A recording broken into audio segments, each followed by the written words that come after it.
Most tutorials show you one filter plugin and stop. In the last video, I already showed you two completely different ways to filter your shop page. Elementor's own built-in taxonomy filter and the Husky plugin that fixed its biggest limitations. Today, I'm adding a third so you can actually compare all the three and pick what fits your store. And here is why this one is worth knowing. Every time I wanted to make a change in Husky plugin, the plugin setting interface felt like a cluttered and complex form. This plugin builds your filter like a page, not a setting form, which changes how the whole process feels. And before you worry about the cost, don't worry. This one is completely free too. In this video, I will show you how to install Themify's free WooCommerce product filter, build a filter template using the same categories and pack size from video number 23, and place it right alongside what we have already built. So let's dive in.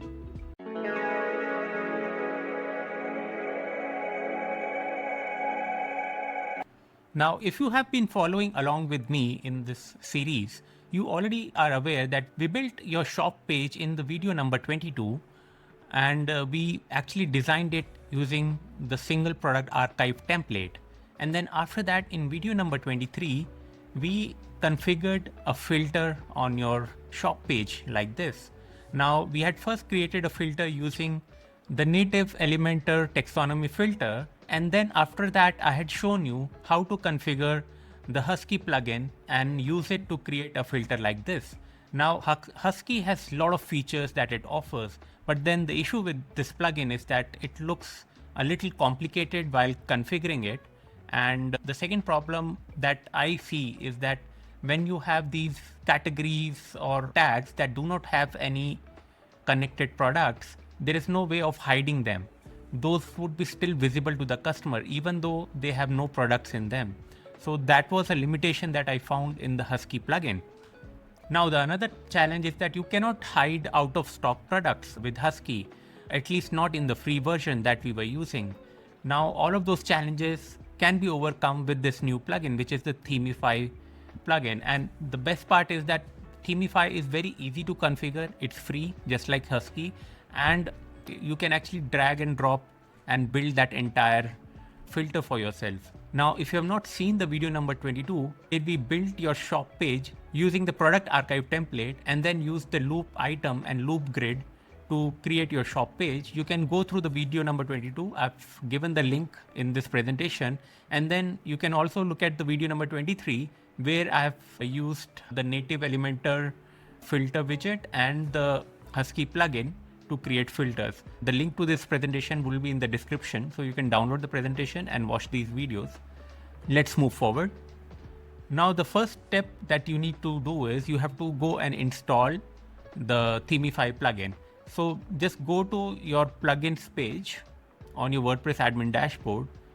First of all, let's deactivate the Husky plugin because I don't want it to interfere with the Themify plugin, because both the plugins have same functionalities. Now I have deactivated the Husky plugin.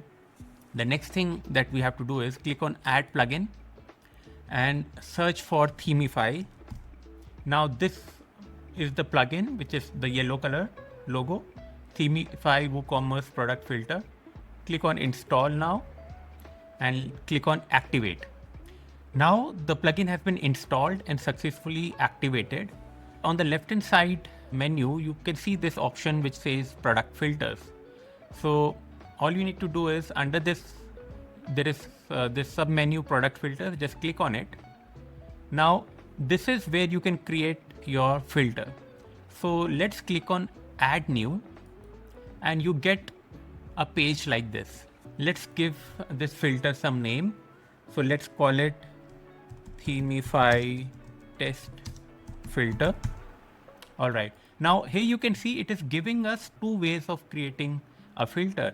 One is a vertical filter, which we can add on the right hand side or the left hand side of our product grid.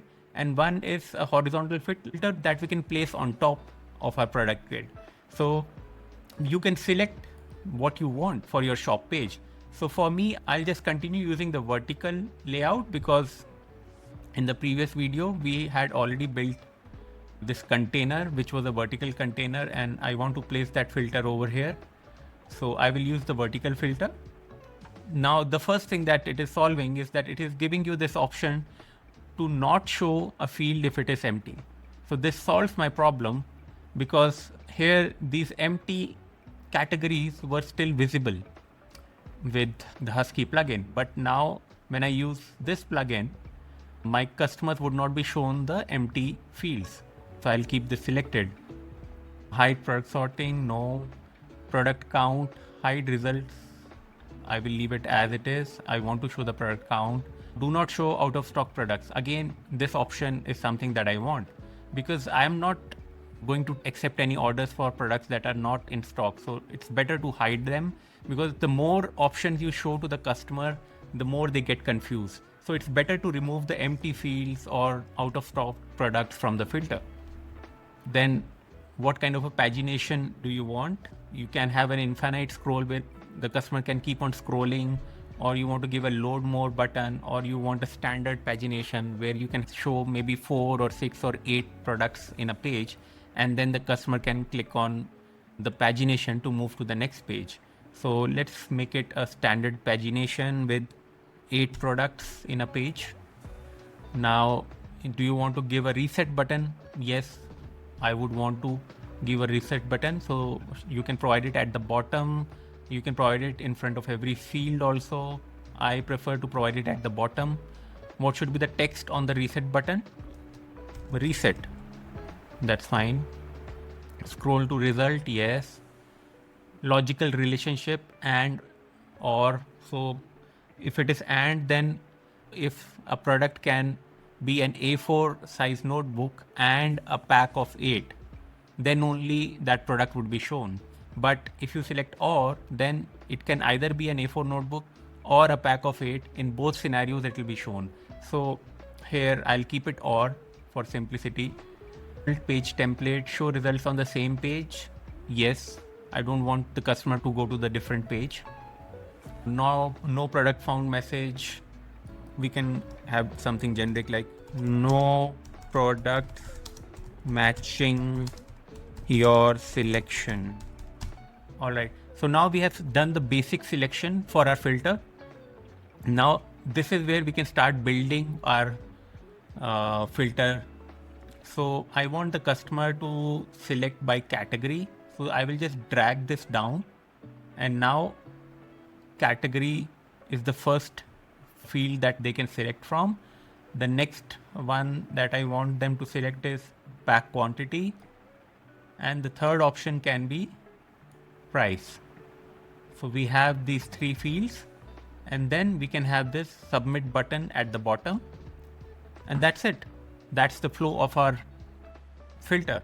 Now I have to go inside each one of them and do basic settings. So just click on this drop down chevron. Now what should be the field title of price? Filter by price. It should be a slider, step of ₹100. That's fine. Okay, next field, category. What should be the title? Filter by category. All right. Show product counts. Yes. Include children. No, I don't want subcategories to be visible. Display as. How do you want to display the selection? So should the customer use a checkbox, or should it be links? Should it be radio buttons or drop down, or do you want to allow multiple select? I want it to be checkbox and or logic. That's fine. Layout should be horizontal or vertical. I want it to be vertical because my filter itself is vertical. So I want it to be vertical. There are no colors in my category, so that's fine. All right. If you want to hide a particular category, then you have to enter the ID of that category over here. Product quantity. Click on this chevron. By pack size. Show product count. Yes. Let's make it drop down. All right. Or is okay. Horizontal is fine because it's a drop down. That's it. Again, I can hide a term or include some specific terms only. That's fine. Then submit button. Let's give it a title, submit, and let's click on save. So now our filter is saved. Let's go on top and click on this cross button.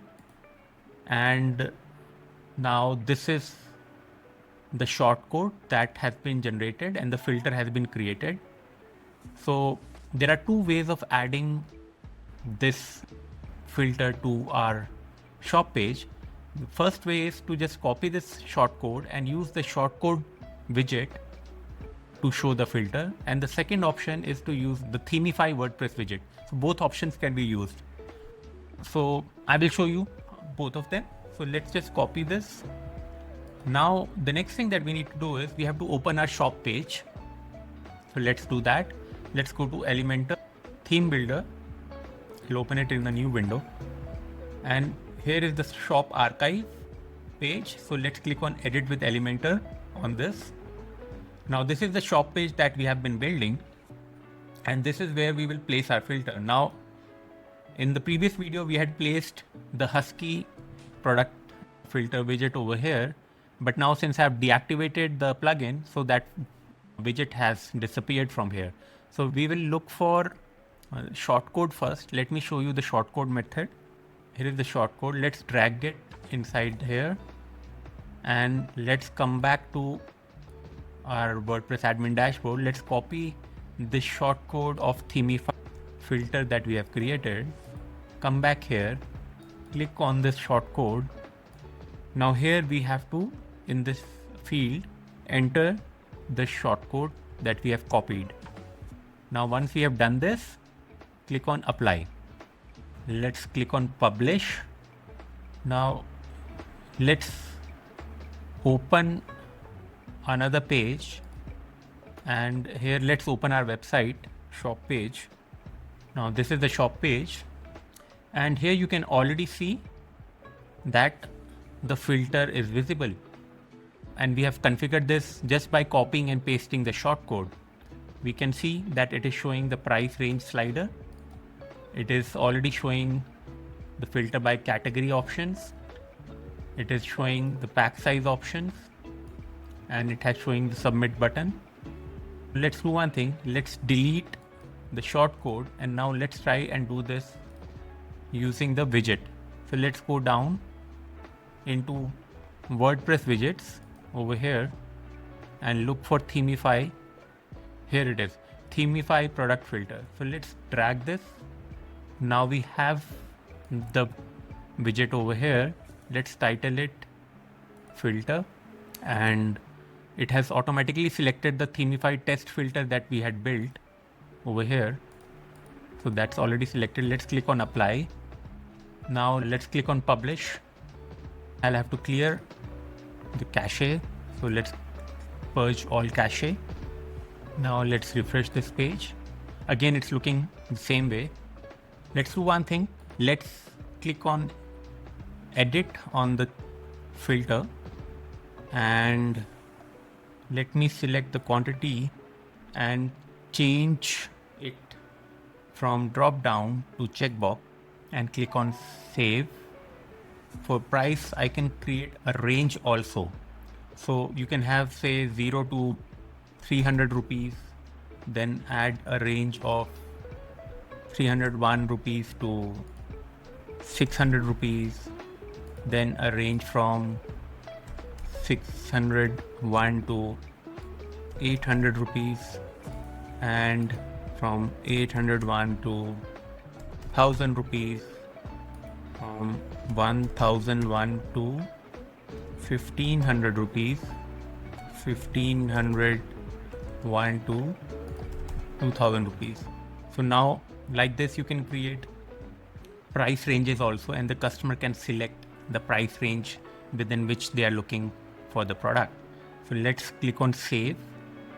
Let's close this form, come back here, let's select the filter, apply, and let's preview it. Go down. So here we can see the price range. Here we can see the category filter, and here is the filter by pack size. Now this price range is coming horizontal, so we can change that by coming back to our filter, clicking on edit. Price range doesn't have an option to make it horizontal or vertical. For pack quantity, we have an option to make it vertical. Yeah, let's click on save. Let's refresh this page. Yeah, now you can see the pack sizes, which is the pack quantity, is vertical. Categories are vertical, and we don't have any option to make this vertical, so they will appear like this. But I can select the price range to filter out the products based on the price range.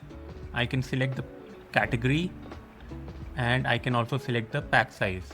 Like this, I can actually filter the products, and now it is showing this one product that falls in this price range, because this is a product variation, so it varies from 528 rupees to 1584 rupees, and my price range is from 1501 rupee to 2000. So 1584 falls between this 1501 to 2000 price range. It is an A4 notebook, and it comes in a pack of 12. So it is showing this one product. So this filter is now working. If I click on reset, then it will reset the entire page, and now all the options are visible. So this particular filter is working fine, and it is able to do what it is supposed to do. Let me refresh this page also. And now you can compare the Husky filter that looks like this and this filter. Now, as you can see, one difference, right? Here, the uncategorized category had 0 products in it, but it was still showing. The long notebook and small notebook had 0 products in them, but they were still showing. Whereas here, since uncategorized has 0 products in them, it is not showing that category. So that solves my biggest problem. I don't want to show the categories that have no product in them. Again, here you can see some of these pack quantities have 0 products in them, and they are showing. Whereas here, only the pack sizes that have products in them are visible. So this solves that problem. So each filter type has its own advantages, and based on your requirement, you need to decide which one you want to use. Thanks for sticking with this one. You now know 3 ways of applying filters to your shop page. The native Elementor taxonomy filter, which is simple, free, but limited. The Husky filter, which is full featured and setting page driven, but has its own limitations. The third one, which is the Themify visual template builder, which also allows you to integrate it through shortcode as well as the WordPress widget. Now, you can use any one of them as per your requirement, since all 3 of them are completely free to use. Don't forget to grab the free presentation from the link in the video description. If you got value from this video, please do like, share, and comment. Subscribe to the channel and click on the bell icon so that you don't miss the future videos. In the next video, category and tag pages with Elementor, I'll show you how to create each category's own page. This is Mandeep Singh Josen from Inspire Pixels. I will see you in the next one.